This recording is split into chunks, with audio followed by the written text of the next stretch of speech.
Audio Adventures of Castlevania, Rose Belmont and the Crimson Moon. Chapter 1, The Blood Red Prophecy. The moon hung crimson above the mountains of Wallachia.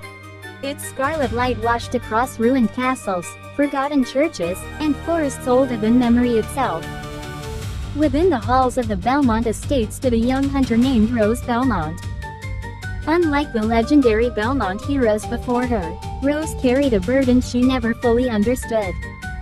A curse. Not a vampire's curse. Something older. Something hidden within the Belmont bloodline itself.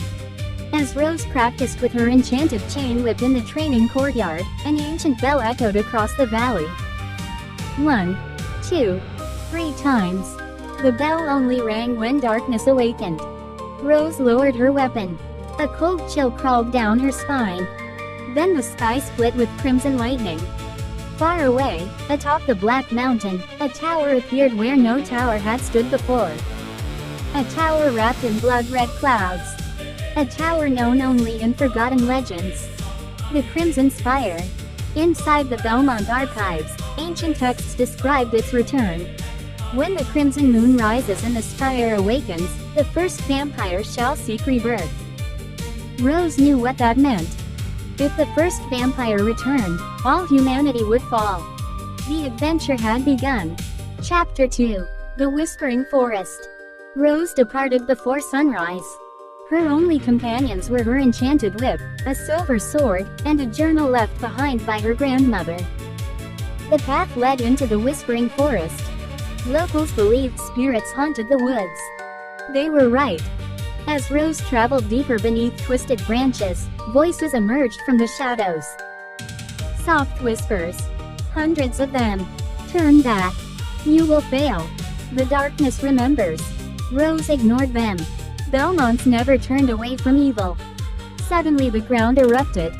Skeletal warriors burst from beneath the earth. Their rusted armor rattled as they surrounded her. Rose snapped her whip. Silver light exploded through the darkness. One skeleton shattered. Then another. And another. The forest echoed with combat. Within minutes, silence returned. Yet one enemy remained. A giant skeletal knight wearing a crown of black iron. The Bone King. Its eyes burned emerald green. The monster raised a sword taller than Rose herself. The battle shook the forest. Trees splintered. Earth cracked. Finally Rose wrapped her whip around the creature's neck. With a fierce pull she shattered the Bone King's skull. The monster collapsed. Inside its chest she found a crystal. The first key. One of 3 needed to enter the Crimson Spire. Chapter 3, The Village of Ashes. Days later Rose arrived at a village consumed by fear. Homes stood abandoned. Doors hung open. No children laughed. No merchants traded. Only silence remained. An old woman approached Rose. Tears filled her eyes. The Night Lord came. Rose frowned. Who? A vampire wearing a silver mask. The villagers explained that every night the masked vampire stole another person. No one returned. Rose followed the trail to an abandoned monastery. The scent of blood lingered in the air. Inside she discovered hundreds of empty coffins. At the center sat the masked vampire. His silver mask reflected candlelight. Yet something seemed strange. The creature never attacked. Instead he spoke. Rose Belmont. You know my name. I have waited for you. The vampire removed his mask. Beneath it was a young man. Not much older than Rose. His eyes carried sadness. My name is Lucian. I do not wish to kill. Rose kept her weapon ready. Then why are people disappearing? Lucian sighed. The Crimson Spire is gathering souls. He revealed a terrible truth. The missing villagers were alive. The spire was drawing them into another dimension, feeding upon their life force. Lucian offered Rose an alliance.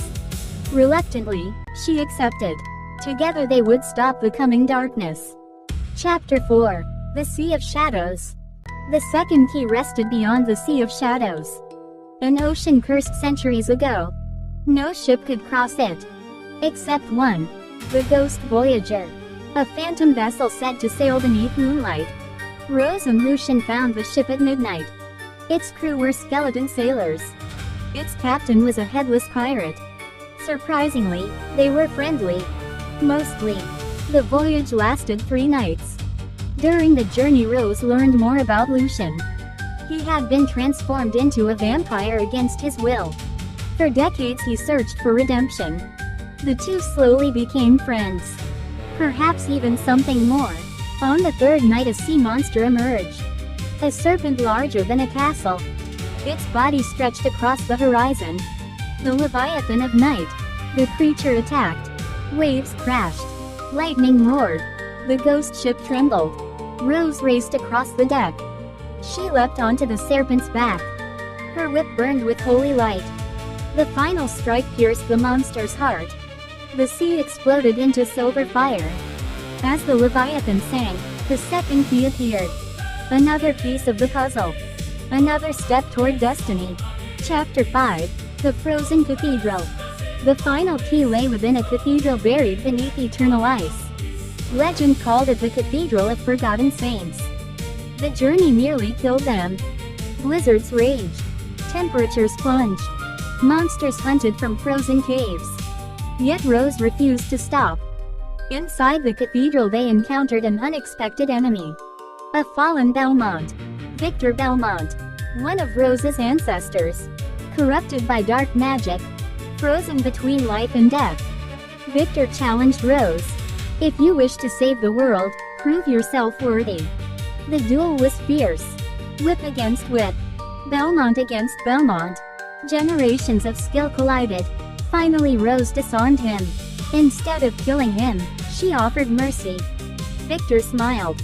The corruption faded. For the first time in centuries, peace reached his soul. Before vanishing, he handed Rose the 3rd key. You are stronger than any Belmont before you. Then he disappeared. Chapter 6. The Crimson Spire. With all 3 keys gathered, the Crimson Spire opened. Its gates rose from rivers of blood-red mist. The tower stretched endlessly upward. Floor after floor housed nightmares. Demons. Vampires. Living shadows. Ancient dragons. Rose and Lucian fought together. Hour after hour. Battle after battle. They climbed higher. At the summit they found the source of everything. A throne forged from black crystal. Upon it sat a woman dressed in crimson robes. The first vampire. The Crimson Queen. Older than history. Older than kingdoms. Older than memory. She smiled. Welcome, Rose Belmont. You caused all this. I merely seek what was stolen. What was stolen? My immortality. The Queen revealed an astonishing secret. Long ago the Belmont family sealed away her divine power. That power now flowed through Belmont blood, including Rose. The curse she carried was actually a fragment of the Queen's soul. Chapter 7. The Final Battle. The Crimson Queen rose. Reality trembled. Stars vanished. The throne room transformed into an endless void. The battle began. Rose unleashed every technique she knew. Lucian fought beside her. Holy fire and crimson magic collided. The Queen summoned armies. Rose destroyed them. The Queen transformed into a giant winged dragon. Lucian wounded her. The Queen shattered mountains with a scream. Rose endured. The battle seemed endless. Then Rose remembered her grandmother's journal. One final spell. A forbidden ritual. Not to destroy darkness. To heal it. Rose lowered her weapon. The Queen laughed. You surrender? No. Rose reached out her hand. I forgive you. The words stunned everyone. Even the Queen. For thousands of years she had known only hatred. Only vengeance. Only loneliness. For the first time, someone offered compassion. The darkness cracked. Light emerged. The Queen began to cry. Tears she had never shed. The curse shattered. The stolen soul fragment returned. The crimson moon faded. The spire collapsed. The first vampire vanished peacefully into the dawn. Epilogue. Dawn of a new age. Months later peace returned to the world. Villages rebuilt. Monsters disappeared. The Crimson Spire became legend. Rose Belmont returned home a hero. Yet she knew adventure still awaited. Somewhere beyond distant horizons lurked ancient evils. Forgotten kingdoms. Hidden dimensions. New mysteries. One evening Lucian arrived at the Belmont estate. He carried a map. A very strange map. One showing lands beyond the edge of the known world. Rose smiled. Another adventure. Lucian grinned. Always. Together they rode toward the sunset. Not as hunter and vampire, but as friends. Perhaps something more. And thus the legend of Rose Belmont continued. The end, for now.